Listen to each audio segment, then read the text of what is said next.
Selamat pagi anak-anak. Hari ini kita akan belajar yaitu tema 3 peduli terhadap makhluk hidup, subtema 1 hewan dan tumbuhan di lingkungan rumahku. Nah, hari ini Ibu berpesan ya kepada anak-anak. Pada pandemi saat ini alangkah baiknya kita tetap tinggal di rumah. Jika kita keluar rumah, alangkah baiknya kita juga memakai masker dan juga sering-sering cuci tangan agar kita terhindar dari virus. Saat ini Ibu mau menjelaskan tujuan pembelajaran hari ini. Yang pertama, dengan mengamati gambar, siswa mampu membuat daftar pertanyaan untuk persiapan wawancara dengan tepat. Yang kedua, melalui bimbingan guru dari media daring, siswa mampu mengidentifikasi masalah-masalah keseimbangan lingkungan dengan tepat. Yang ketiga, melalui bimbingan guru dari media daring, siswa mampu melakukan identifikasi masalah keseimbangan lingkungan dengan tepat. Nah, sebelum kita mulai kegiatan pembelajaran, kita terlebih dahulu berdoa. Berdoa Ibu pimpin ya anak-anak. Berdoa dimulai. Berdoa selesai. Nah, Ibu ada gambar. Tolong diamati ya, gambar apa ini? Ya, betul. Ini adalah tanaman serumpun padi. Nah, anak-anak, Ibu selanjutnya akan membacakan teks cerita. Tolong diamati dan didengarkan dengan baik ya. Padi adalah tanaman yang sangat penting di Indonesia. Padi menghasilkan beras. Banyak penduduk Indonesia yang mengonsumsinya. Padi dapat tumbuh di daerah panas dengan curah hujan yang tinggi. Daerah utama penghasil padi adalah Jawa Barat, Jawa Timur, Jawa Tengah, Sulawesi Selatan, dan Sumatera Utara. Karawang, Jawa Barat dikenal sebagai lumbung padi nasional. Pertumbuhan padi dibagi menjadi tiga tahap besar. Pertama-tama, benih atau biji.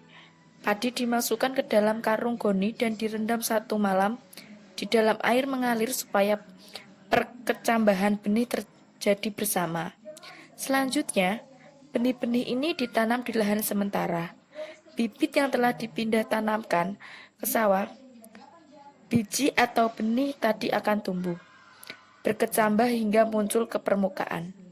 Bakal akar dan tunas menonjol keluar. Lalu, batangnya memanjang.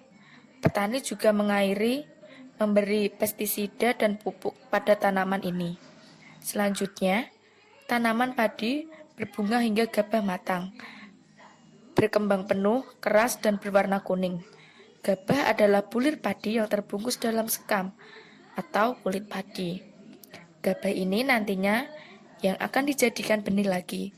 Tahap pertumbuhan padi berlangsung antara 110 hari hingga 130 hari. Setelah panen padi, gabah ditumbuk dengan lesung atau digiling sehingga sekam atau kulit padi terlepas dari isinya.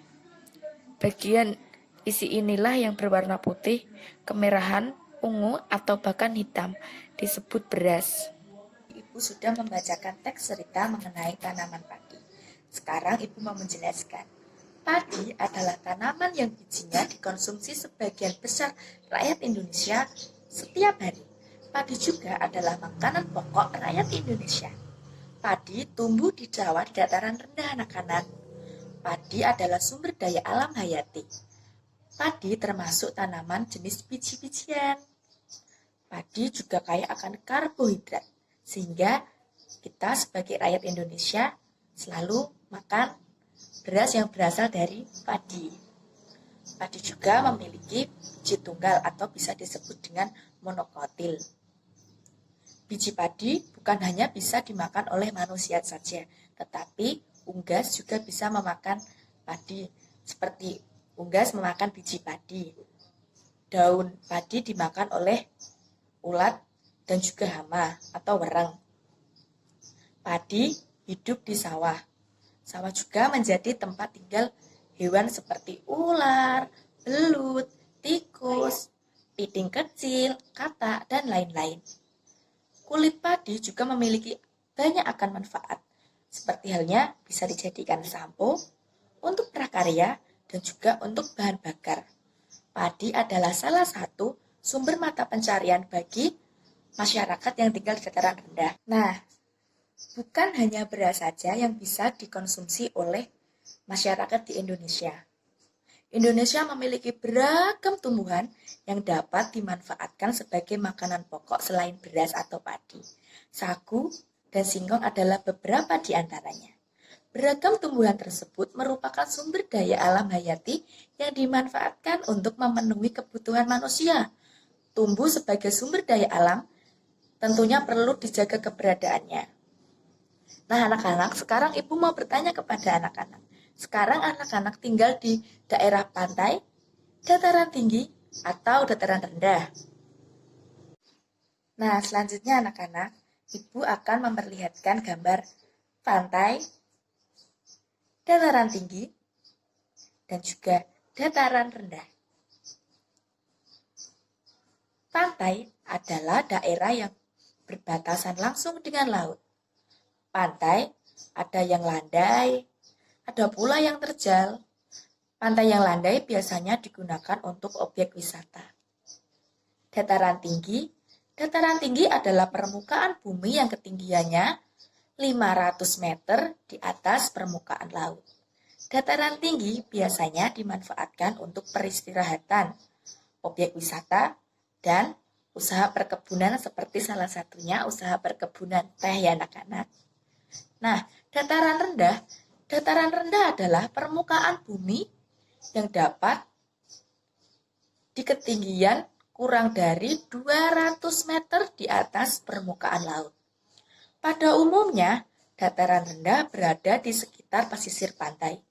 Dataran rendah banyak digunakan untuk berbagai keperluan anak-anak, di antaranya pertanian yang sudah Ibu jelaskan yaitu seperti pertanian padi, perumahan dan industri serta beberapa jenis kegiatan perkebunan seperti perkebunan kelapa dan juga perkebunan tebu.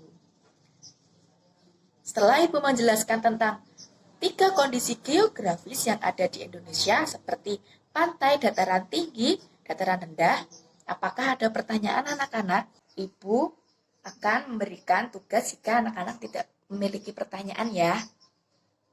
Silakan anak-anak menuliskan 3 ciri-ciri kondisi geografis yang ada di Indonesia.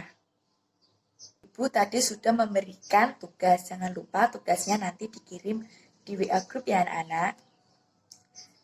Pembelajaran hari ini sudah selesai. Mari kita berdoa menurut agama dan keyakinan masing-masing.